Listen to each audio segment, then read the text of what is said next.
Assalamualaikum warahmatullahi wabarakatuh. Kami dari kelompok 6B akan mempresentasikan hasil PPT kelompok kami dengan tema pemahaman mengenai hoaks. Dengan materi pengertian hoaks, ciri-ciri hoaks, jenis-jenis hoaks, dan cara menangkal hoaks.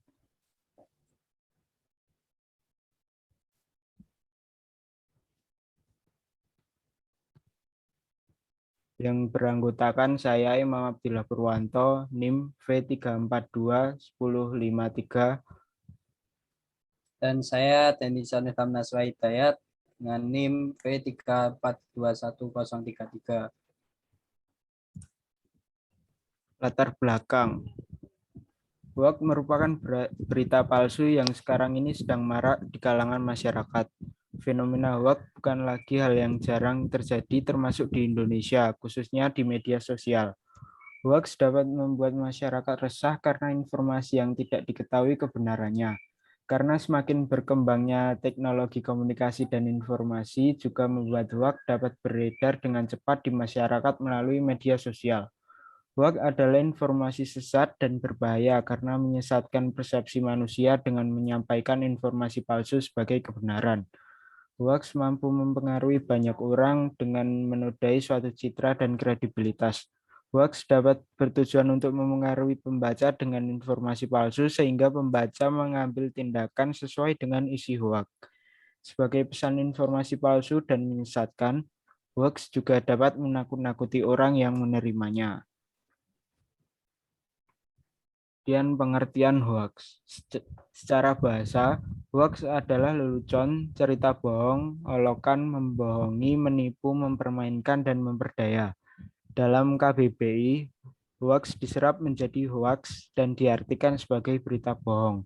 Wikipedia juga mengartikan hoaks sebagai berita bohong. Disebutkan berita bohong adalah informasi yang sesungguhnya tidak benar, tetapi dibuat seolah-olah benar adanya. Istilah lain berita bohong dalam konteks jurnalistik adalah berita buatan atau berita palsu atau fake news. Pengertian hoaks menurut para ahli. Menurut Silverman 2015, hoaks merupakan sebagai rangkaian informasi yang memang sengaja disesatkan namun dijual sebagai kebenaran. Menurut Werme 2016, fake news adalah berita palsu yang mengandung informasi yang sengaja menyesatkan orang dan memiliki agenda politik tertentu. Hoaks bukan sekedar menyesatkan, informasi dalam fake news juga tidak memiliki landasan faktual, namun disajikan seolah-olah sebagai serangkaian fakta. Adapun ciri-ciri hoaks, menurut Dewan Pers, yang pertama, sumber berita tidak jelas. Hoaks di media sosial biasanya pemberitaan media yang tidak terverifikasi, tidak berimbang, dan cenderung menyudutkan pihak tertentu. Yang kedua, mengakibatkan kecemasan, kebencian, dan permusuhan. Yang ketiga, bermuatan fanatisme atas nama ideologi, judul, dan pengantarnya provokatif, memberikan penghukuman, serta menyembunyikan fakta dan data. Ciri khas lain hoaks adalah adanya huruf kapital, huruf tebal, banyak tanda seru, dan tanpa menyebutkan sumber informasi. Kemudian ciri-ciri hoaks di media sosial. Yang pertama, tidak lengkap dan tanpa link. Yang kedua, tautan palsu dan aneh. Yang ketiga, data palsu. Yang keempat, logika tak serasi. Yang kelima, konten umum. Yang keenam, kalimat persuasif. Dan yang terakhir, terdapat bahasa dan gambar.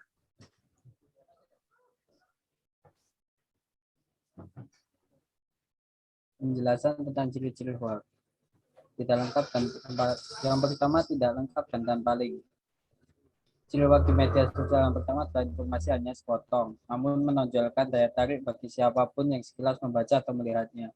Tidak ada keterangan waktu, nama pembuat atau kontak, tidak ada info tautan yang terpercaya. Kalaupun ada tautan, umumnya menyaruh dengan menggunakan nama terkenal seperti tokoh atau merek yang banyak orang kenal atau pakai. Seperti contoh, you can now activate the new multicolor WhatsApp. Click the here to activate dan disertai link. Yang kedua, tautan palsu dan aneh. Ciri hoaks di media sosial yang kedua adalah tautan palsu atau link yang aneh. biasanya ada di alamat URL maupun di konten website yang dituju yang dibuat serupa tapi tak sama dengan yang asli. Masyarakat diimbau tidak mengklik sama sekali link itu karena kerap bisa menjadi trigger browser yang sudah disusupi malware. Yang ketiga, data palsu. Agar lebih meyakinkan, hoax sering dilengkapi dengan data statistik dan angka palsu. Nama dan alamat palsu, tautan juga palsu. Yang keempat, logika tak serasi. Ciri keempat, hoax biasanya ditujukan dengan logika yang tidak serasi. Misalnya ketika judul, gambar, atau keterangan tidak mendukung konten atau tidak terkait antara satu dengan yang lain. Yang kelima, konten umum. Konten yang paling sering dibuat hoax biasanya terkait dengan golongan banyak orang, khalayak banyak, masalah yang umumnya semua orang punya, supaya cukup sekali menyebar akan terus mulai mudah bergulir. Konten-konten tersebut seperti kesehatan, agama, politik, bencana alam, lowongan pekerjaan, penipuan berhadiah, peristiwa ajaib juga bisa pakai sebutan umum yang banyak dipakai seperti mama minta pulsa atau bapak kirim paket. Yang keenam, kalimat persuasif. Untuk umumnya, hoax ditambah dengan kalimat persuasif untuk melakukan satu tindakan sederhana. Contohnya, sebarkan minimal ke 7 orang, Anda akan bahagia, dan seterusnya, seperti contoh. Yang ketujuh, bahasa dan gambar. Ciri terakhir, hoax biasanya dibuat dengan bahasa dan gambar sederhana agar mudah menyebar lewat media sosial, grup chat, dan lain-lain.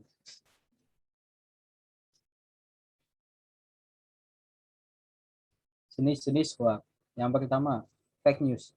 Berita yang berusaha menggantikan berita yang asli. Berita ini bertujuan untuk memasukkan atau memasukkan ketidakbenaran dalam suatu berita. Penulis berita bohong biasanya menambahkan hal-hal yang tidak benar dengan teori persekongkolan, makin aneh makin baik.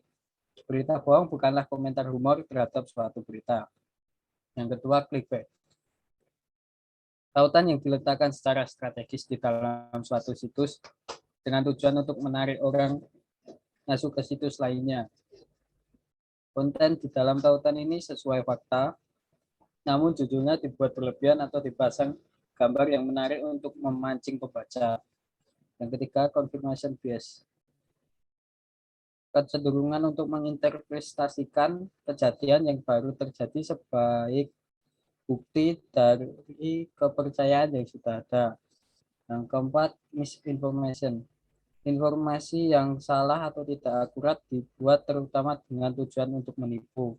Yang kelima, satir, sebuah tulisan yang menggunakan humor, ironi, hal yang dibesar-besarkan untuk mengomentari kejadian yang sedang hangat. Berita satir dapat dijumpai di pertunjukan televisi seperti Saturday Night Live dan This House Has 22 Minutes. Yang keenam, post-truth. Kejadian di mana emosi lebih berperan daripada fakta untuk membentuk opini publik. Yang ketujuh, propaganda. Aktivitas menyebar luaskan informasi, fakta, argumen, gosip, setengah benar, setengah kebenaran, atau bahkan kebohongan untuk mempengaruhi opini publik.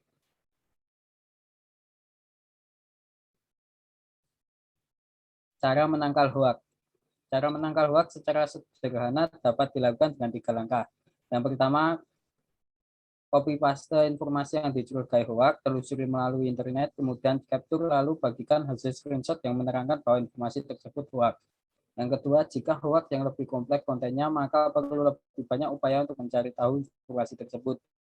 Seperti mencari tahu atau bertanya kepada sumber berita, mengonfirmasi kepada ahlinya, dan bisa juga dengan membaca artikel atau jurnal terkait yang terpercaya.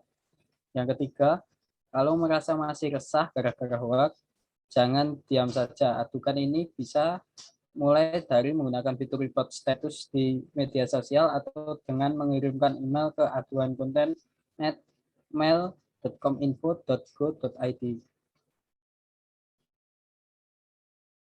Kesimpulan, peristiwa penyebaran berita hoax yang sedang marak terjadi di Indonesia menyebabkan keresahan di masyarakat. Hal ini dapat disikapi oleh para pengguna media sosial agar menjadi pengguna yang cerdas dan lebih selektif, serta berhati-hati akan segala berita ataupun informasi yang tersebar. Diharapkan pula untuk tidak langsung percaya dari berita atau informasi yang diterima. Pemerintah diharapkan lebih cepat lagi merespon hoak yang beredar di masyarakat, sehingga dapat meminimalisir kegaduhan atau keresahan yang terjadi di masyarakat. Sumber dari pembuatan PPT kali ini.